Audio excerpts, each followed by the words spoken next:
I welcome you all to the session of Significance of Secularism. The question of why the state has to be secular will give light on its significance. If secularism is the process of separation of politics from religion, what good does that provide any society? Is it possible to separate politics from religion? In an empirical sense, it is not possible, since both parts are interrelated in a functionally diffused manner, and the members in both institutions may have to engage in both collectively.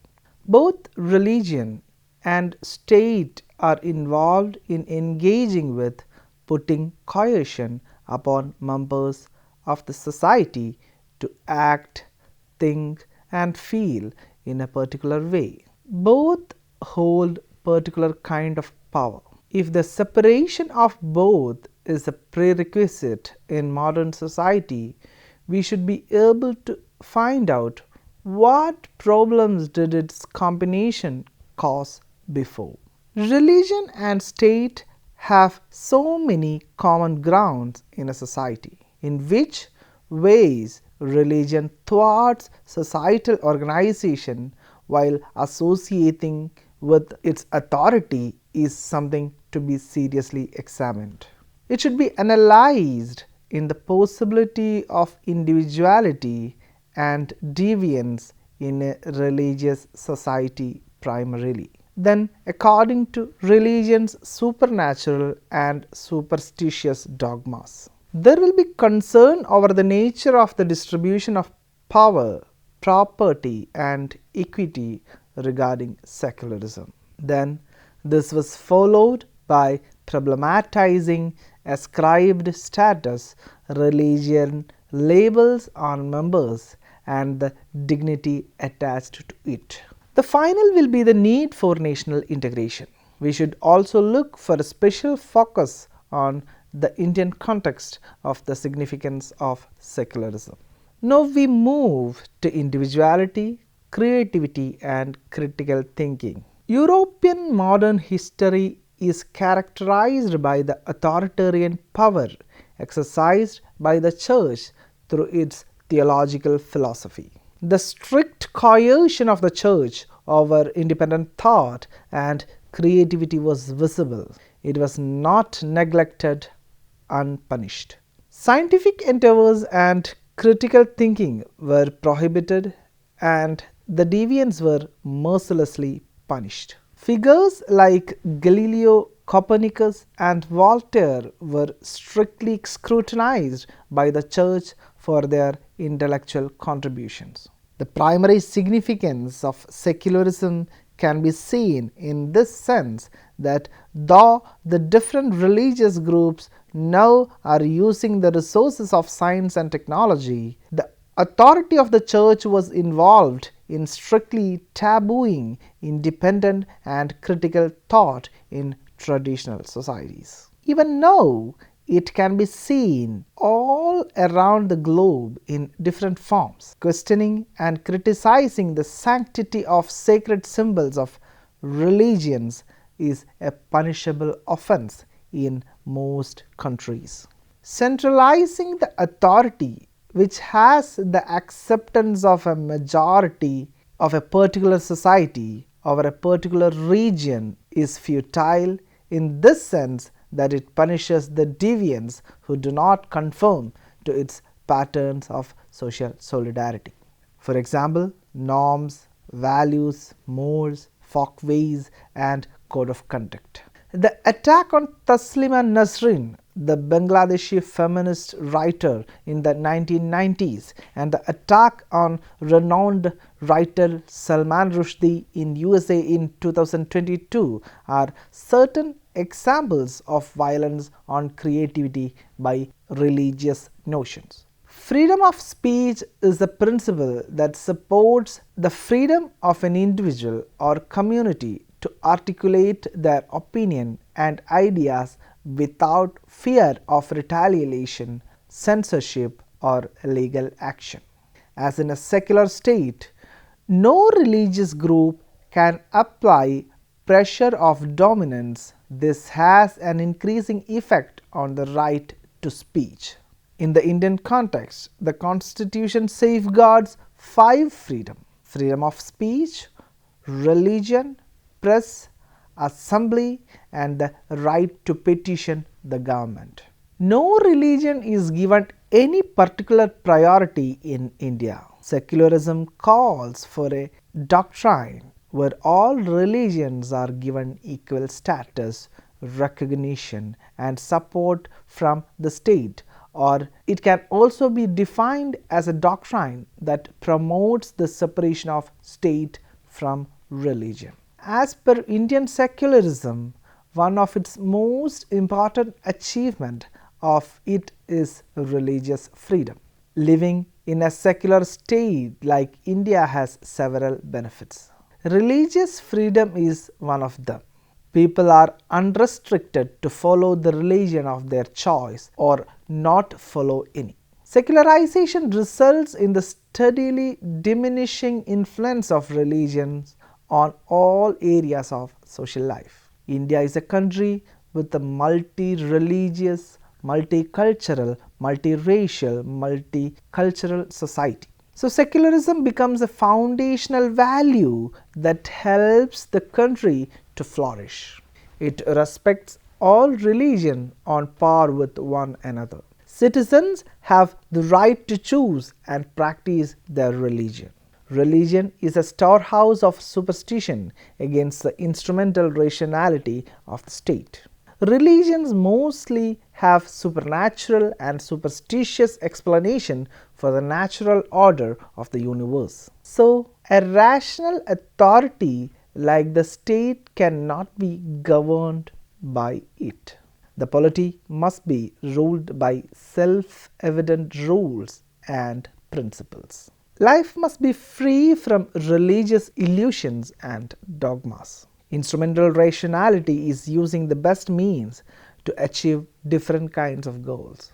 Since religions have their ways of coercion based on religious illusions and dogmas, they cannot be completely altered by force, power, property relation, and equity. Since most religions theologically see the universe as God-given, it assumes the status quo in society as desirable and unquestionable. It is against critical and creative thinking. Power, property relation, and access to opportunities in society will be distributed in the pattern of traditional norms and value structures. The ascribed status will be the primary criterion for this. Religion, being close to authority or politics, has always patterned the policies of the state to maintain the traditional status quo in society or the existing status quo to reinforce. For example, the caste system and its hierarchy in India and its subsequent norms and value structures resulted in the concentration of property and power in the hold of upper caste males, which made the access to opportunities for these groups near. Positive affirmation policies in the Indian state are an example of secularization in this sense. Land distribution, taxing and confiscatory mechanism are also a kind of secularization. The independence of the state from religious groups make sure fair decisions making like the above, that provides equal treatment to all religious and non-religious groups. No religious community can put on pressure on the state to make decisions in its favor. Though there was a large protest against the positive affirmation policies recommended by the Mandal Commission in 1980, the government can act impartial in decision making in a secular state and execute the recommendations. Thus, secularism is essential not simply for maintaining communal harmony or peace, but for the very existence and progress of the nation. Ascribed status, dignity, and qualitative distinction.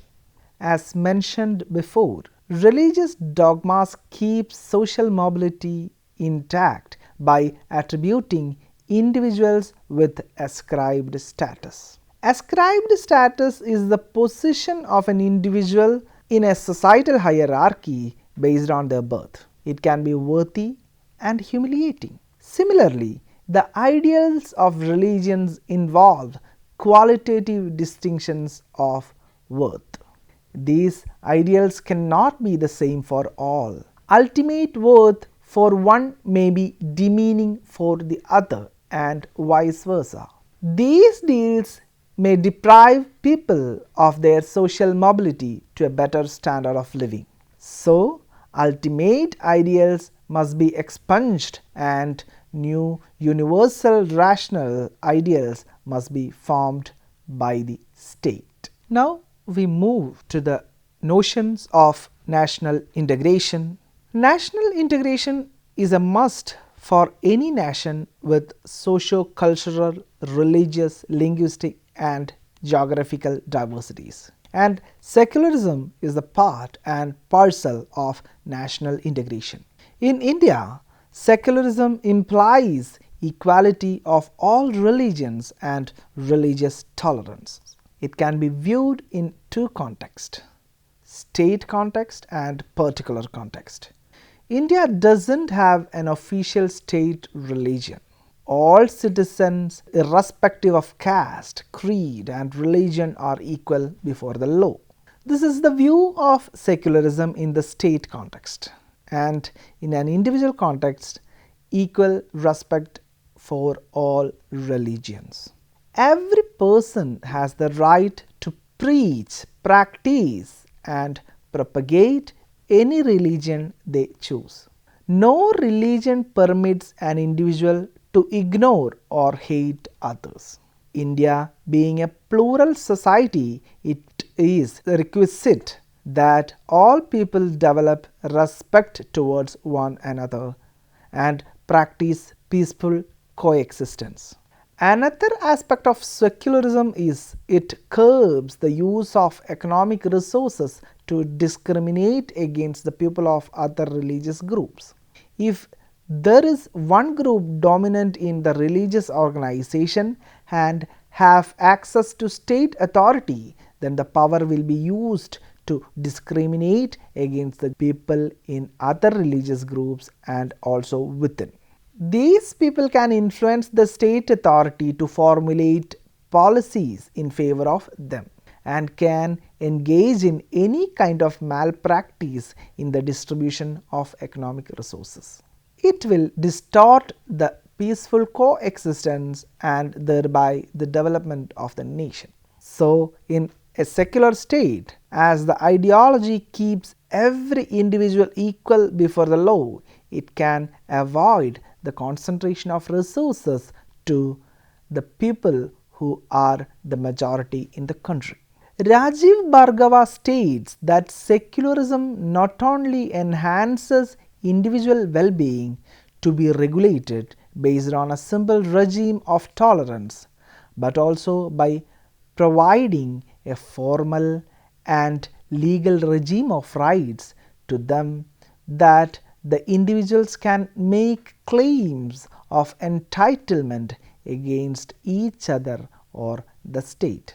So, as an end, secularism provided rights that protect their life or private spheres in which they were free to do what they want, and any interference by the state in the life or private world of individuals could proceed according to the due process of law.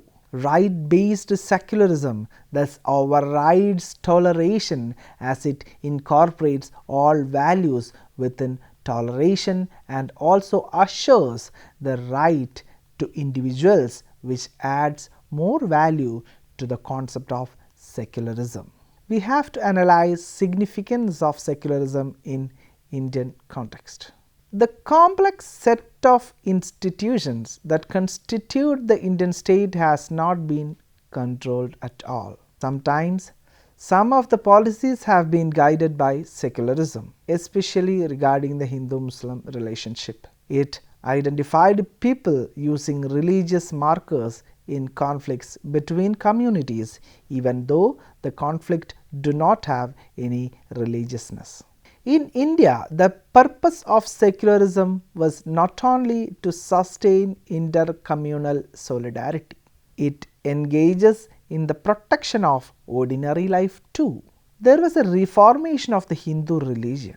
The early secularism in India was a complete rejection of religion from the state, which was from the blind method of European secularism. Then it slowly gives way to new methods with principled distance from religion.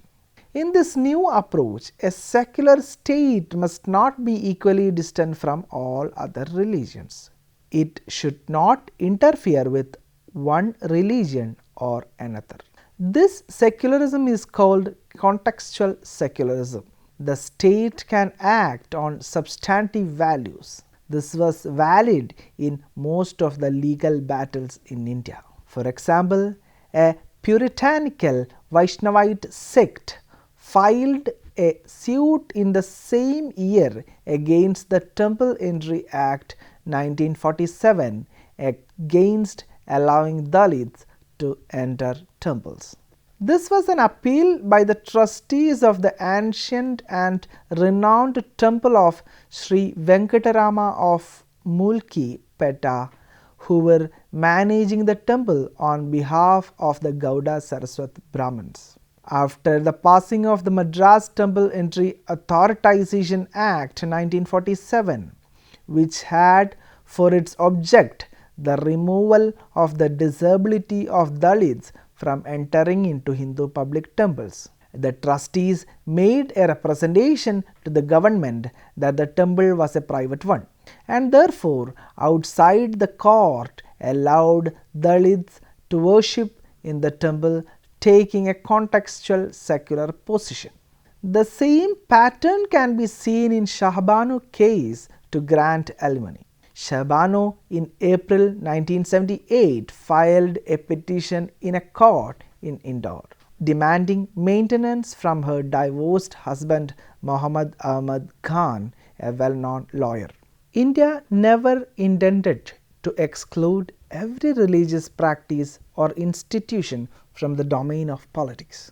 The dominant justification of policies and practices was done by appealing to contextual secularism of the principled distance variety. Thank you all.